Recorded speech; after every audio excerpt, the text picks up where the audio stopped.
Welcome back, everybody. I'm Megan Fox, and this is my channel where we do all kinds of things, including drag and just like that, because it's terrible and we can. Now, you know what we need to get through the show? We need drinks. So I'm going to turn this episode review, episode 1 of that and just like that, into a drinking game. So please do get your drinks ready. You're going to need quite a bit of liquid because there are so many opportunities to drink during this episode. Please do gather around. You can use this for a viewing with the girls or the guys.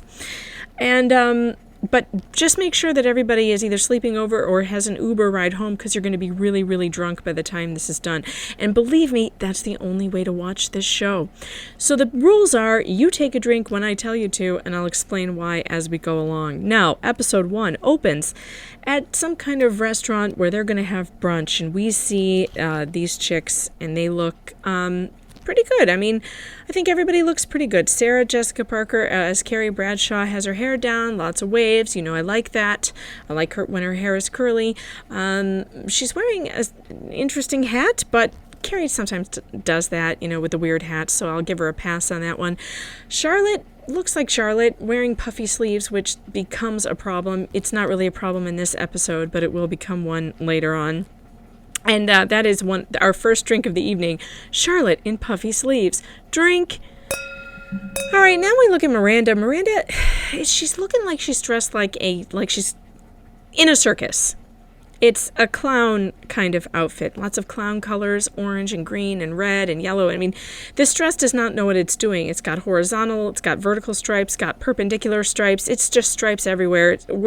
It's making my eyes very confused. I don't know what this is, except I hate it, with a red belt, and there's no red in the dress, so I'm not really sure where we're going with this, but I don't like it. So the fashions are not great.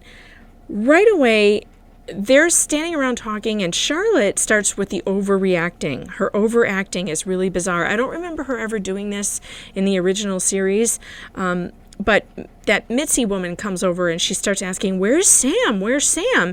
And all of a sudden, everyone's very uncomfortable, and Charlotte is like, "She's no longer with us." Like, it's just the most bizarre thing, and of course, Mitzi thinks she's dead because the way she said it. And then Carrie jumps in, and she's normal. She's like, no, she's in London. She moved to London. That would have been easier to say than, she's no longer with us. It was so weird. And then Mitzi makes this joke. It's an old joke, so get ready to drink. We're going to drink as soon as we hear the joke. Sexy sirens in their 60s are still viable over there, says Mitzi. Old joke, drink. It's such a weird thing to say. Miranda, then, they're sitting down at the table, so they're sitting, and there's like 3 of them, and there's this very big hole. You can tell that, someone's missing. It's very, very clear that someone's missing. Samantha's missing. Big hole in the table. I thought it was very jarring. I don't know why they didn't change the camera angle, but it just looks like they're trying to make a point that someone's missing. And maybe they are. I don't know. But the empty chair is definitely a hole. Then Carrie says, "Does anyone want to split a croque madame?" Drink.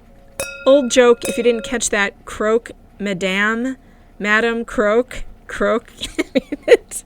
It might mean something else in French, but to me it means dead madam. And drink. Then they're doing this thing about the hair. Talking about gray hair. Drink. It's really boring. Who cares?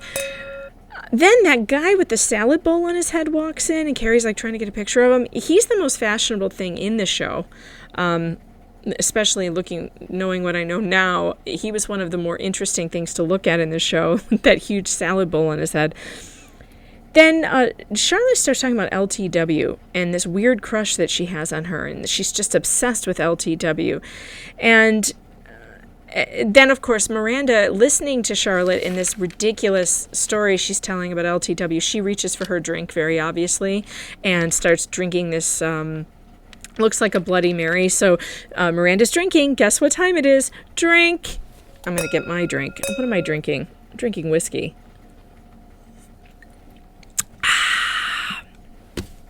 Oh, that feels so good. Okay.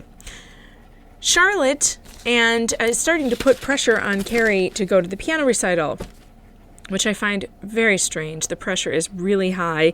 I mean, no one really wants to go to your kid's recital. I mean, I don't even want to go to my kids' recitals. That's bad to say. I shouldn't say that, but it's the truth. Nobody really wants to go to these things. They're super boring, and we love our kids. I'd rather just watch them play in my living room. LTW, she walks up, and thank God for her, because she is truly the only thing in this show, only person in the show that the costume department has any love for at all. She is always given something fabulous to wear, although I will say that this huge red plastic necklace is bizarre, and it looks like a chain around her neck, which I just find weird. It is a chain. It's a red plastic chain. The rest of her outfit, though, I dig it. It's like some kind of cool throw thing and big clunky jewelry and beautiful purse. Love her, and she is dressed well. I don't know why they can't do that to anybody else. It's silly. And now we've got LTW with the French fry idiocy. Oh, can I have one of those cold, greasy fries? Oh, they're wonderful. I just need one. Who eats one fry? And who makes a big deal about people who order fries? Everyone orders fries. What? Way to normalize eating disorders. And then, of course, Miranda jumps in and says, any friend of fries is a friend of mine. Ugh, bad writing. Drink. And now Carrie and Miranda are out on the street, and Carrie's giving Miranda hell about not listening to her stupid podcast. And again, it's all about Carrie. Drink. And then we move into the portion of this conversation that begins with all the lies about Samantha Jones you can fit into one scene. This is the part where they have to tell the exposition about what happened to Samantha so that we'll buy this story. And apparently we're supposed to believe that Samantha broke off her friendship with her ride-or-die Carrie Bradshaw because of money, over publicizing her book, which is totally bullshit because we all remember from the previous seasons that Samantha was doing that for free. Do you remember? She said she would publicize her book in exchange for a lunch and a drink or something. I mean, she never was forcing Carrie to pay her for her help because she's a friend. And Carrie pipes in with, I always thought I was more to her than an ATM. Oh, good God. Lies, lies, lies. Drink. Carrie says she fired me as a friend. Drink. Ridiculous. That would never happen with Samantha. And then Carrie says something really funny. She goes, I always thought the four of us would be friends forever. Anyway, it was really funny. It's almost like Sarah Jessica Parker got to put her input into that. It seemed very personal. Like, I'm no longer Carrie. Now I'm SJP, and I'm giving a message to Kim Cattrall. I always thought the four of us would be friends forever. Anyway, I mean, it was just so bitchy. Drink for the sheer bitchiness of it. And now we're in Charlotte's perfect Park Avenue home, and she's talking to Lily, and they're telling really inappropriate jokes about Lily being like a rescue pet from the pound. I mean, this is the unfortunate part of this series that begins to get super racist, and so now we're going to call it the racist drink now for racist writing. I don't know why we have to tell Sex and the City writers this, but adopted children are not like pets, and I don't think that anyone should be referring to Lily as a pound pet. It's sick. Really sick. Charlotte showing off the dress she bought for Lily for her recital, and it is gorgeous. It is really one of the most fabulous outfits we get to see in this whole series. Thank God someone is wearing something good looking, because the rest of them look like garbage. So Rose and Harry come home, and they're already setting this up. You can see that Rose is much, much different than Lily. She is much more, boyish, like a tomboy, which is the word we're not allowed to use anymore. And she's skating inside the house, which in Charlotte's house, I'm surprised she's letting that go. But she doesn't for long because Harry tries it and she starts screaming at him about putting his hands on the wall again.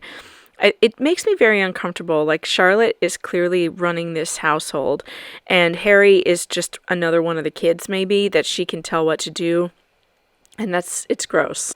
So have a drink every time Charlotte emasculates Harry, because it happens all the time. Drink! Oh, here we go. All the feels. This was the greatest and best scene in the entire series, and you're never going to get another one like this. And this is the only one that was worth anything. Carrie comes home. She's taken off the hat. She looks normal. She looks good. I love what she's wearing without the thing that she was wearing over it and all the accessories. Just that pantsuit with no hat, no crazy hat. She doesn't look like a bag lady anymore. And she's home with Big, and he's starting to sing to her, which is so romantic. Todd Rundgren, and I don't want to get a copyright strike, so I'll sing it for you. Hello, it's me. I've thought about us for a long, long time. And they're doing this thing that they've done through the pandemic, which is take out a record from his huge collection and play it every night over dinner and wine, and it's lovely. And she looks happy, and so, they're so in love still, which is exactly what everybody needed from this. And I don't know why they had to go down the road they went, because it was perfect. It was just perfect. The scene is perfect.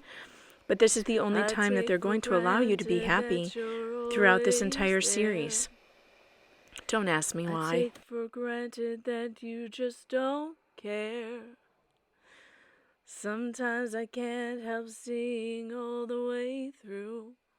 Shout out to the 70s. It really was the best time for music, folks. I mean, really. And I think that's one of the things I loved about Big, was that Big was everything about that time. He embodied all that generation. He had the music. He was the Chrysler Building. How do you have this show without Big? I just don't know how you do it. So we go from that lovely moment to Miranda coming to Columbia University in that awful wig of hers, which almost blew off when she came up the subway. Oh, check the wig, check the wig. It still looks terrible. Believe me, Miranda, it's not a good look for you. And then we get to, she realizes she's at Smith's bar, which made me think of one thing. Is there some reason why hot guys can't be in the show anymore? Because we haven't seen one. Not one. Where's Smith? What's he doing? Could we maybe find out what Smith is doing? Why did all of the attractive men in this show just disappear or be turned into old guys? It's just because you turn 55 does not mean you get old and weird looking. And Steve is definitely not weird looking. He's definitely still a cutie, but all we get out of him is geriatrics. This show is definitely missing the hot guy narrative. There's no hot guy anywhere to be seen, and that's a real shame. Where is Smith? Bring back Smith. Bring back the absolute hunk. Miranda is now at a bar before 11 in the morning, which is totally normal, right? Drink. And she's annoying the waitstaff. She's being really rude. Like, this guy's trying to set up his bar. He does not need a lady sitting at his bar right now demanding drinks from him when he's trying to get set up for the day. And here she is, wanting white wine at 10 something in the morning. Come on, lady. And then she says, I'll wait. So now, if you haven't got it so far, they're hitting you over the head with the fact that Miranda has a drinking problem. So now Miranda gets to class, she goes and she sits down in the famous scene everyone has seen on Twitter a bazillion times. And she's told by this purple-haired person with the problem glasses, and now there's going to be a problem because there are two people in the frame with problem glasses.